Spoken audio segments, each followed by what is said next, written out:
Hello once again, ladies and gentlemen. You are back with Sam's Virtual Enterprise. I know it's been a while since my last demo, but I've been really busy with the business, and I just wanted to get one more demo out there before year end. Hopefully you can make good use of it for the upcoming tax season and also for next year when you're doing your books. Okay. Today we're going to be discussing expenditures versus expenses. Okay, not all expenditures are expenses, and I've seen this mistake made oftentimes too many, classifying expenditure as an expense when it should be coded as an asset, and negative impact on the financial statements are huge. And it's also a huge negative impact on your business. Okay, so let's get right to it. And the scenario we're going to use is a company purchasing a patent. All right, so straight to it. And here's the scenario. Let me zoom in a little bit so we can all see this a little bit clearer. So that's good. All right, so let's say you purchase a patent from another person or company for use of an item or machinery that promises to be a game changer for your company. To top it off, the patent owner agrees to sell you the patent for only $300,000. Okay, and here I have where we have the transaction recorded in error. You know, patent expense for $300,000 and cash for $300,000. Okay, let's look at this closer on the on the financial statements to see how this plays out. Okay, this is the same balance sheet that we had from the previous demo from my 5 cents. How to set up the accounting books for a sole proprietorship. All right, and we're going to tweak this. We're going to make some assumptions here, reasonable assumptions. We're going to keep this realistic because this is what actually is happening in the real world. Like I said, I've seen these mistakes made, oftentimes too many. All right, so let's say we're going to up the loan from 10,000. Let's make it 400,000 even. So let's add another $390,000 on there. Okay, make the loan 400,000 even, and let's add 390,000 on, onto cash as well. Make cash $398,630. Okay. Also, let's up the accounts receivable. Okay, let's take that up by 90,000.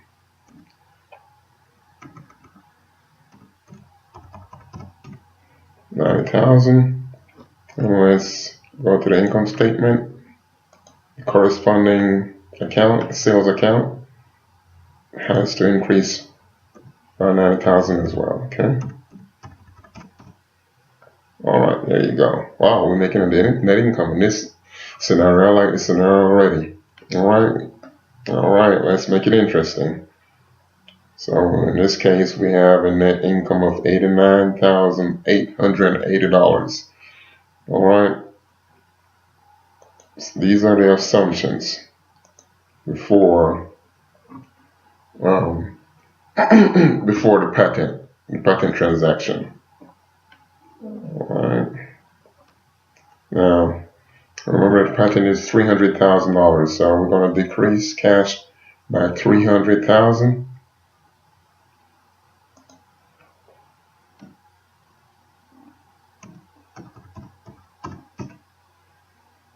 Alright. And that took the cash balance down to $98,630. Remember, once again, before we started, this is where we were starting at. The underlying assumptions before taking a look at the effect of the patent transaction. Alright. We could refer to the transaction records, the journal entry. And here we have the patent expense debited, cash credited for $300,000. That's all we're doing here in the financial statements. Okay, so that's 300,000. All right, we got to go to net income. Income statement, and we got to add in, plug in patent expense. Okay, so let's plug in patent expense.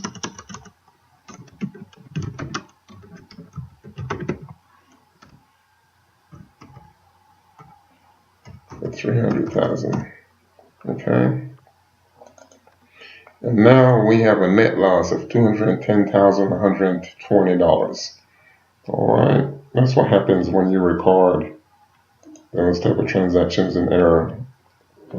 Particularly this one, an example, the demo. In this example that we're using for the demo. All right, let's look at this a little bit closer here. What do you notice? The balance sheet is not balanced. I'm not going to balance this balance sheet for you, but I know you should know how to balance this balance sheet. Who can balance this balance sheet for me? Who can tell me what's wrong or why the balance sheet is not balanced? Refer to demo number 1, how to set the books up for a sole proprietorship, and revisit the statement of owner's equity, particularly how we calculated owner's capital, and how we plug owner's capital into the balance sheet. So if you revisit that, then you should figure out, you should be able to figure out how to balance this balance sheet. So that's all right. Let's look at the pros and cons of this transaction being recorded in error. Okay. The only pro, let's go look at the pro. The only pro is that you don't have a net income to pay taxes on. You have a net loss, so you could, pretty much have a carried forward balance to offset any taxes that you have to pay in the future. Okay, so that may be a pro. You don't pay taxes if your business is making a loss. The smaller your net income, the less taxes you pay. You have a loss, then you could accumulate tax credit, some credits to use to offset, upcoming taxes that you have to pay in years to come. So, but at the same time, we have the cons, and they're lined off. I mean, just the ones that come to mind off the top of my head. Number 1, you understated net income at the same time drastically. Not a good look for investors, not a good look for the bank. Your company's not looking like it's viable. Okay. Number 2, your ratios are all out of whack. Particularly your debt to equity ratio. Your debt is huge debt. Equity, you barely have any equity. Matter of fact, if you were to balance this balance sheet, you would have a negative equity. So when you do a debt to equity ratio, it'll look even worse than it is right now. Looking at it without the balance sheet being balanced, and right now, as it stands, it looks pretty bad, and it looks even worse, when it's actually balanced and properly balanced after making this error. Okay. So that's the next huge con. Again, that's not a good look for investors, not a good look for the banks. Another thing that's affected by a understated net income, earnings per share. You use net income divided by outstanding shares to calculate earnings per share. Okay, earnings per share drives stock prices. So, your earnings per share are pretty much in the dump, making this one mistake here. Again, not a good look for your company. This is why the accountant's job is so serious. The role of the accountant is crucial and vital to business operations. A good accountant can save you some money. An incompetent accountant can actually cost you some serious money and quite possibly run your business into the ground. This is why you have the accountant or the CFO that's the next person in line to the CEO. He's the right-hand man to the CEO. It's a very, very important role. Okay, it could make and break your company. All right, and for this example that we're using, let's make it interesting. Okay, so to add insult to injury, you may have the IRS popping up saying that you owe back taxes because you understated your net income or you misreported a net loss. Okay, so we already have all these negative effects, and then in addition to that, the IRS steps in and says, and also for understating net income, you're due back taxes for the proper net income that should have been stated. It's just a bad look all the way around. It's just more trouble on top of more trouble. Okay, so it's a crucial role. Okay, understanding that role is very, very vital. Okay, you don't want these mistakes. These mistakes could definitely be disastrous to your company. If you were to wrap this business up, okay, and say, look, I'm through with the business, I'm ready to sell the business, and you total all your assets up, and you say, okay, well, that's the price tag of the business. That's what the company is valued, the total assets. You want to at least get that for the price tag, the selling price. Well, even at that, if you were to sell the business for $207,380, you would not even be able to pay off all your liabilities. Matter of fact, you'll be in the hole $100 and something thousand after paying off your liabilities. So you have negative equity, serious negative equity. You leaving money on the table, selling the business after making this huge error. Let's get this transaction recorded properly. Let's see how we do that. Go here.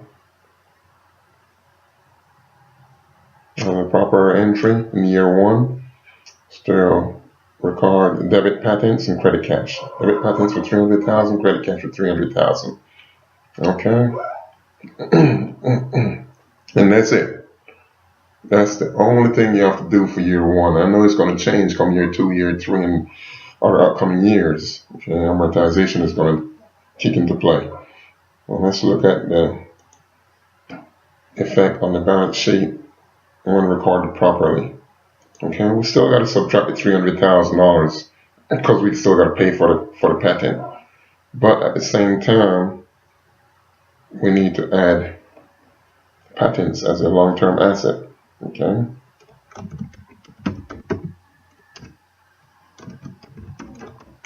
Unaccumulated amortization.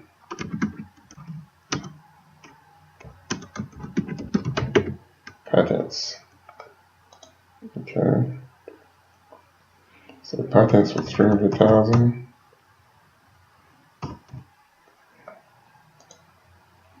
Let's throw a formula in here.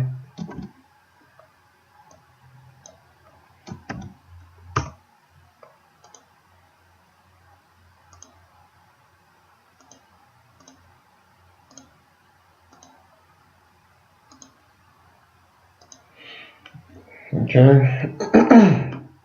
So now that's what we have. That's the proper entry. Reduce cash by $300,000 to purchase the patent, an asset, year one. That's the only entry that needs to be made. All right. We go to the income statement. There is no patent expense. Okay. We're back to a net income, $89,880. All right. Again, the balance sheet is not balanced, so I'm not going to balance this balance sheet for you. Refer to demo number 1. Again, how to set up the books for a sole proprietorship and revisit the statement of owner's equity section and how that feeds into the balance sheet. You should be able to balance the balance sheet from there. Okay. Alright, but much better look. Look at all the pros when recorded properly. The valuation of your company is much higher than what it was before. It was $300,000 less. It was $207,000, somewhere around there. Alright.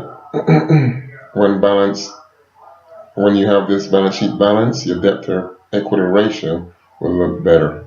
Okay.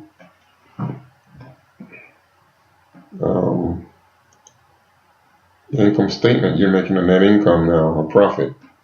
Good luck for investors and the bank.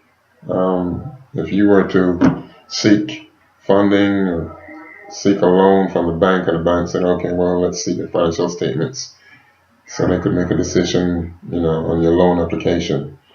You turn in the whole loan application package, and they're looking through it, and they see a net loss, and a negative equity, and all those red flags.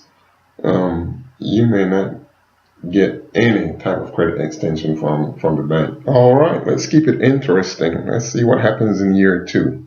Okay, patents are amortized. The same way fixed assets are depreciated over time, well, patents are amortized over time. Okay, and they're amortized on a straight line basis. And it's amortized over a period of time, a 15-year period of time, or a 20-year period of time, just over the useful life of the patent. All right. In this case, we're going to use 20 years. So 20 years, or 15 years, sorry. 15 years, making it an even 20,000 per year for 15 years. Okay. Let's look at year 2. So year 2, you have accumulated amortization patents for 20,000. You have amortization expense patents for 20,000. Okay. And let's see how that looks on the financial statements. Okay.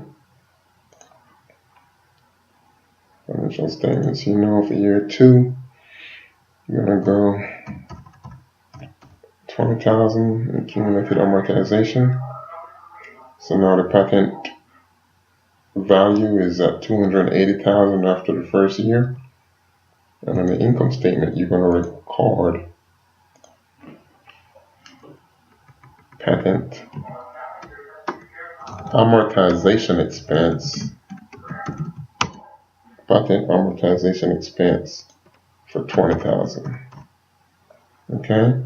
And even at that, even with recording that first year of expense, amortization expense, and non-cash expense, your net income, you're still making a profit, still having net income. Okay?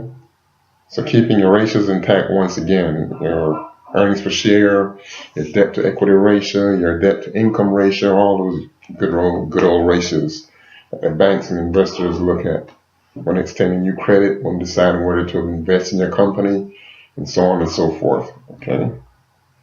This could be very important for the longevity of your business and actually moving to the next level. Alright, so this is the main lesson I wanted to share. Okay? For you, it may not be that you have a patent. Okay? Your business might not have a patent, so you might not have an issue with patents. But I've seen this error, the same concept, with regards to inventory. For example, if you're in the business of buying and reselling fuel, and to each time you get a load of fuel, you record it as fuel expense. It's the same thing. Fuel expense, incorrect journal entry for that transaction. It's cash and inventory. It's actual fuel inventory. Again, recording as fuel expense, understate your balance sheet, understate your ratios, understate your net income. you use those net incomes to take to the bank for a loan application or present to investors to invest in your company, and it's not a good look. It's a huge negative impact, and could be costly for the company. You do get lucky and obtain some credit or some investment. You obtain at a very high cost of capital. Okay, if you found this video helpful, please click the like button. If you need me to clarify anything that I went over, please don't hesitate to give me a call, shoot me an email, just drop me a comment, something. Just get in touch. Hey, ladies and gents, have a Merry Christmas and a Happy New Year. Seems like this is around the time that I usually get these demos out. I remember in our first demo, I was wishing you all a Merry Christmas and a Happy New Year's. So once again, have a blessed Merry Christmas and a Happy New Year's, and I'll see you all at the next level. Before I go, not forget, I will have this summary posted on my website for you to refer to, so in case you got lost in this demo,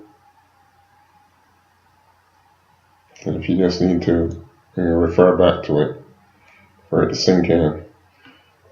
Okay, website is www.sve-accountingandtaxes.com.